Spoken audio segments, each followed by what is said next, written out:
வாக்குத்தத்தங்களை பெற்றிருக்கிறோம். ஆனா ஏன் முழுமையா சுதந்திரிக்க முடியல? ஏன் இன்னும் அநேகர் வாழ்க்கையில கட்டப்பட்ட அனுபவம்? ஏன் இன்னும் அநேகர் எழும்ப முடியல? தேவனுக்காய் வைராக்கியமாக சாட்சியாய் நிற்க முடியல? நல்லா கவனிங்க, இவன் நிலைமை 38 வருஷம் அவன் அந்த ஜெயில கைதியா இருக்கான். ஒண்ணு புரிந்து கொள்ளுங்க, ஏதோ வாழ்க்கை ஜெயில் போல இருக்கு. வாழ்க்கையில் ஆண்டவர் கூட வாக்குத்தத்தத்தை கொடுத்தார். ஆனா அது நிறைவேறும்னு நான் நினைச்சேன், ஆனா நிறைவேறல. நியாய தீர்ப்பு தான் எனக்கு வருது. சிலர் நினைக்கிறாங்க, இப்படிப்பட்ட நல்ல நல்ல வாக்குத்தத்தம் வந்துச்சே, நல்ல ஆசீர்வாதமான வாக்குத்தத்தமா இருந்துச்சே, 2024 வருஷங்கள் வாழ்க்கையில நிறைவேறாதது இந்த 25ல நடக்கும், இந்த மாதத்துல இந்த நாள்ல நடந்துடாதான்னு சொல்லி காத்திருந்த எனக்கு வாழ்க்கையில வாக்குத்தத்தம் நடக்கல. ஜட்ஜ்மெண்ட் தான் வரும், நியாய தீர்ப்பு தான் வரும். என்ன செய்யணும் தெரியல. எத்தனையோ பேர் எங்கள் சொந்த கிராமத்துல துன்மார்க்கமா வாழலாம், துணிகரமா பாவம் செய்தான். அவன் எல்லாம் நல்லா இருக்கான், நம்முடைய மனசு அப்படி போகும்.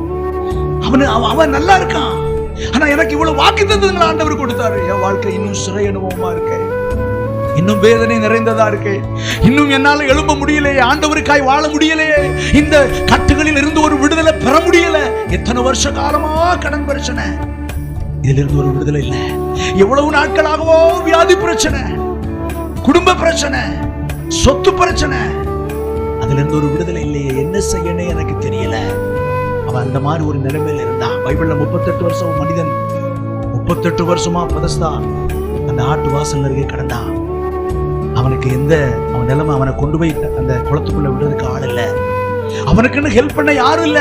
தேவதூதன் எப்பமாவது குளத்தை கலக்கும் போது முதல்ல போய் யார் விழுறானோ அவன் எப்பேற்பட்ட வியாதி உள்ளவனா இருந்தாலும் அவன் சுகமாவான் அப்படின்னு வார்த்தை சொன்னது.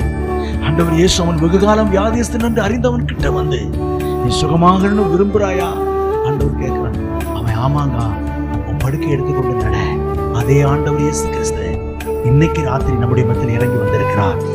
8 வருஷ திமிர்வாதமா இருந்தாலும், 12 வருஷ பெரும்பாடா இருந்தாலும், 18 வருஷ கூனத்தன்மையா இருந்தாலும், 38 வருஷ படுக்கை வியாதியா இருந்தாலும், 40 வருஷம் முடவனா இருந்தாலும் சரி, ஆண்டவர் இயேசு ஒரு நிமிஷத்துல உங்க வாழ்க்கையில அற்புதத்தை செய்ய முடியும். கைகளை தட்டி இயேசுவுக்கு ஒரு நன்றி சொல்லுங்க.